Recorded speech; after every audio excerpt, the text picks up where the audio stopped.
Joining me now is our Edmonton Oilers reporter, Ryan Rishaug. Ryan, penalties killed the Oilers in Game 1. The Stars scoring 3 power play goals in the third to come back and win the game. How dire is this Edmonton Oilers penalty kill situation as we head into Game 2? Well, Jay, it's the playoffs, and this is a veteran team, so there's never going to be any level of panic, but I think it needs to be taken very seriously when you look at this year's penalty kill number, 62%, and compare that to, say, last year's, when it was 94. That's over 30% this thing has fallen off, Jay.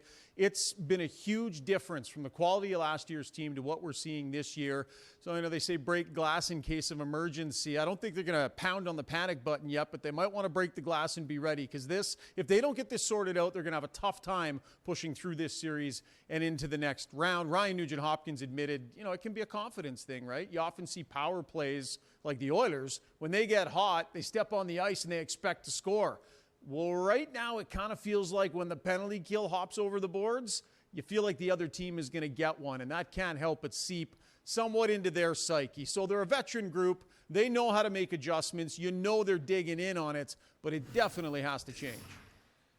Oilers head coach Kris Knoblauch's ability to make adjustments has been such a huge part of Edmonton's playoff success. Do you think Knoblauch will make any changes for Game 2? Yeah, we've seen over the last couple of playoff years, Kris Knoblauch just seems to have that touch. He knows exactly what his group needs from a lineup standpoint at any given time, whether it's keeping guys in the lineup but just moving them around a little bit. We saw him make some adjustments last series where he changed all 4 lines and all 3 D pairings, and then they didn't give up a goal for 2 straight games and polished off the Vegas Golden Knights. So he knows what his team needs. My gut is we won't see a lot in the way of personnel changes heading into game number 2.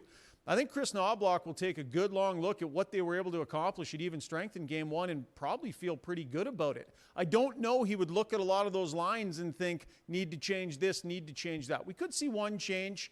We could potentially see Victor Arvidsson come in. He's a veteran guy. He's waiting and ready to go. Maybe Kapanen would be an option to come out, but I don't think he's going to overdo it. He's got a pretty good idea what his group needs, and I think at even strength, his assertion will be they were solid and they need to basically hit the redo button and go at it in much the same way.